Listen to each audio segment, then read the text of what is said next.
Growing up, my brother Mason and I were total besties. He was only a year older than me, so we always had tons in common. We could play board games and kickball without going easy on each other. And at night, Mason and I would talk for hours in bed. Dad was kind of confused by how we were with each other. Kids, you know you guys can fight every once in a while like a normal brother and sister, right? But Mason and I were inseparable. There was just one problem. Dad totally favored me over Mason. He went to all of my school plays and sports games in elementary school and was the loudest cheerleader in the crowd. Watch out, everybody. That's my girl there. But for some reason, Dad was always picking on my brother. Apparently, every little thing Mason did was wrong. Don't put syrup on your eggs. Eat breakfast like a normal person. Cut it out with the video games. A boy like you should be playing more sports. Build a little more muscle. Mason was really skinny and small. People often thought I was way older than him. He would always come to me whenever Dad would upset him. Why does Dad hate me so much? What's wrong with me? Nothing's wrong with you. You're perfect. Dad's just weird. But halfway through 8th grade, I got a taste of what Mason was going through. I had a huge growth spurt, and suddenly I was taller than all the boys and girls in my class.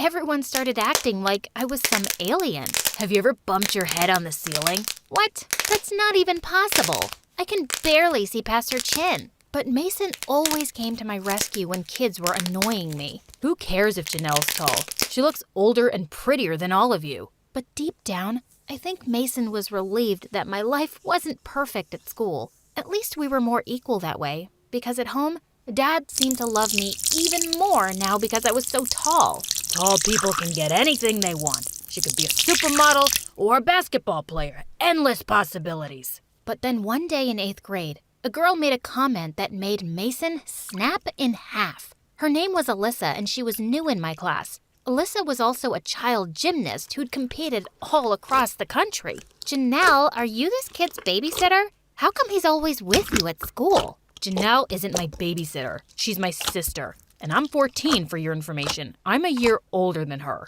Mason stormed off, his eyes on fire. I hated being called Mason's babysitter too, but why did he care so much? That night, I noticed Mason scribbling away in a notebook after dinner, not looking up once while we watched TV together. Mason, what are you writing? Nothing. Don't look. But I couldn't stop wondering what Mason was hiding from me, and if he was okay. So after he was asleep, I crept into his room and reached for his notebook, and I couldn't believe my eyes.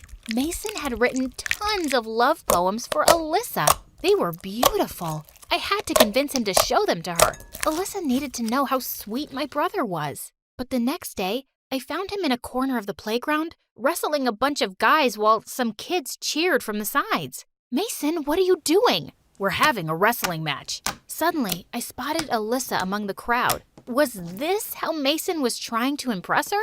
And he was just getting his butt beaten. Hey, Mason, how about you wrestle your sister? Yeah, come on, Mason. Let's wrestle. Mason didn't look too happy about it, but I planned to make him win. 10 seconds into the match, he suddenly tripped over my shoe. He fell face first onto the ground, and it looked like I'd won instantly. How does it feel to lose to your own sister, dude? He literally fights like a girl. Mason turned bright red. He dusted himself off and glared at me. What's wrong with you? How could you humiliate me like that? I was gonna let you win, but you tripped. Mason walked away angrily to pick up his backpack, but I got to it first and pulled out his notebook. What do you think you're doing? Give that back. Look, I know it was wrong, but I read your notebook, okay? And I know you were just trying to impress Alyssa back there. If you really want to do that, do it with this. How dare you read that? And you don't know what you're talking about. I was just worried about you. You can be mad at me later, but come on. Just tell Alyssa you love her. She has to see these poems. Suddenly, someone snatched the notebook from my hand, and I turned around to see it was one of Alyssa's friends. And she was also standing right behind us with her mouth half open.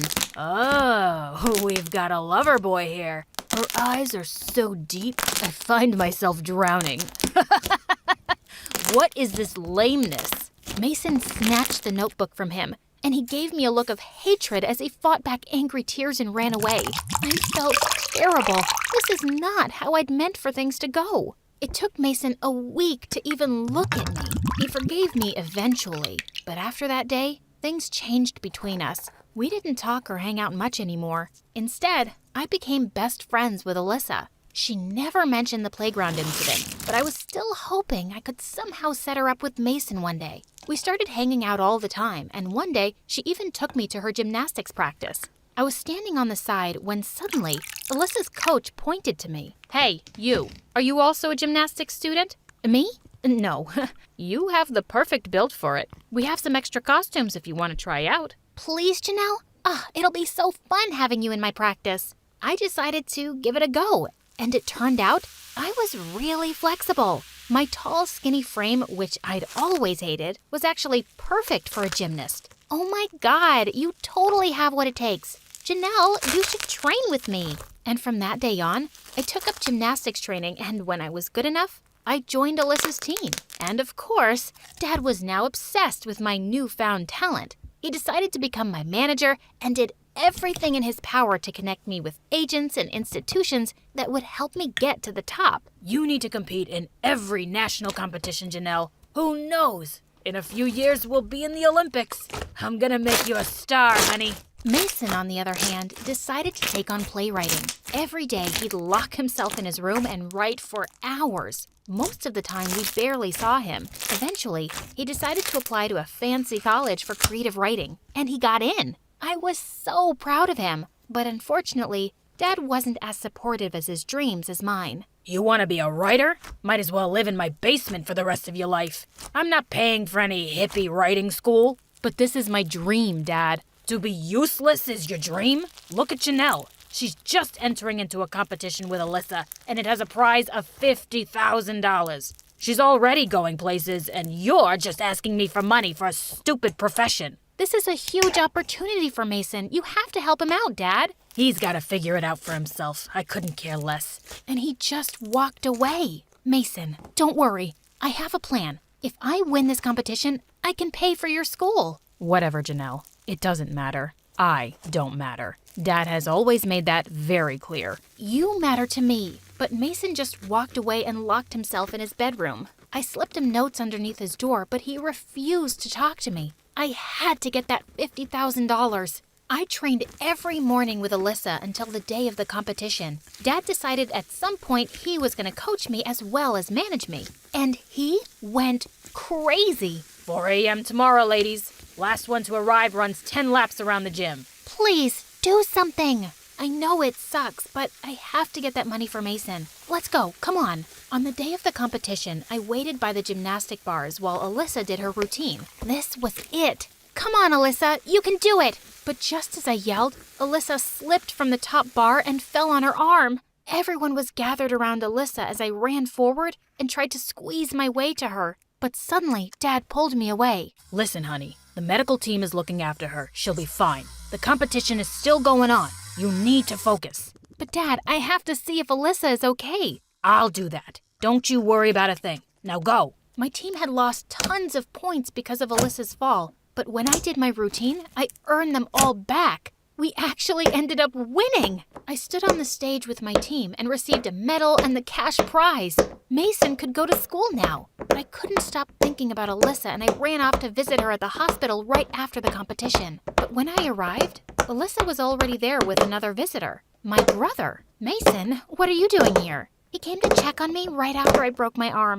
Mason's been with me all day. Alyssa, you know I would have come for you too if I didn't have to perform. Just then, Mason saw the medal around my neck. You won? You didn't come to visit your best friend because you wanted to win? What? No, I wanted to win for all of us. You want to know why I fell, Janelle? The doctor said it was because of exhaustion. I've been competing all my life, but you and your dad pushed me so hard because all you two care about is winning at any cost. You're the reason I got hurt. But I never wanted this to happen to you. I was just trying to help Mason, but I guess I went too far. I left the hospital and ran as fast as I could to the gym. The lights were out and it was empty. I sat alone next to the bars and cried until my head hurt. Then suddenly my phone rang and it was Dad. How's my star winner? Your star winner is horrible. Alyssa broke her arm and it's all my fault. I put too much pressure on her.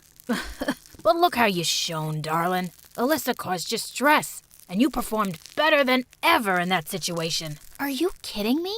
You're the reason I was stressed. You wanted me to win so bad so you could have some trophy daughter to brag about. And if I didn't win, Mason couldn't go to school. I know his dreams mean nothing to you, but they mean everything to me. I hung up the phone before Dad could answer. I ran back to the hospital to talk to Alyssa. I know you're mad at me, but I really want to apologize to you. It's okay, Janelle. I'm sorry I got mad before. I know your dad was the one pressuring you, and that you were really just trying to help Mason. Really? Yep, really. Also, Mason gave me a few presents when he was here with me at the hospital. I looked down to see pages from Mason's notebook, all those poems he'd written for Alyssa ages ago. Mason told me he was really mad at you that day. You shouldn't have read his poems, but I guess your advice stuck with him, and he finally decided to show them to me. And I'm so glad he did. I reached over Alyssa's bed and hugged her. And you guessed it, Mason finally won Alyssa over, and they were an item. And just a month later, Alyssa was fully recovered and back doing gymnastics. But I still had to take care of some unfinished business. Dad, just so you know, I'm not talking to you until you apologize for everything. Settle down, honey. I'll make it up to you. How about giving Mason money for school? That's how you can make it up to me. Why? You're already doing that. You're the dad. You're supposed to be paying for my college, not Janelle. I'm not paying for that hippie school. End of story. I'm not talking to you then. Don't be a drama queen. Your sister doesn't whine like you do. Dad, if you can't support Mason's dreams, I'm not talking to you either. Mason and I both distanced ourselves from Dad, and I paid for Mason's college. While he was becoming a professional writer, I traveled all across America competing in gymnastic tournaments. But one day, I received a surprising email from Mason's university. It said that he hadn't been attending classes for weeks and hadn't been responding to any of their emails either. That was strange. I spoke to him every other day, but when I asked him, he gave me some really shocking news. Janelle, Dad's really sick. I've been really busy taking care of him, so I couldn't go to university. I didn't want to worry you, but I think you should come and see him. I flew home that night and went straight to Dad's place. I found him in bed, looking really weak. Dad, what happened? Are you okay? Oh, Janelle, you're here. And yeah, I'm okay. I'm so happy to see you. Mason has been taking real good care of me. He really has, Dad. He's missed some really important stuff at universities just so he could be with you. No, I just did what I had to do. He's my dad. You know, Mason, I've been thinking about some things for a while, and I'm really sorry I was so hard on you. I was only trying to push you to be the best, but I didn't have to. You were always a great kid. Thanks for apologizing, Dad. It really means a lot to me. And me too. I'm so glad you finally see how great Mason is, Dad. You two always looked out for each other, didn't you? I love you kids. We love you too, Dad. And Janelle, I know I don't say it as much as I used to, but you're my best friend. And I love you. I love you too.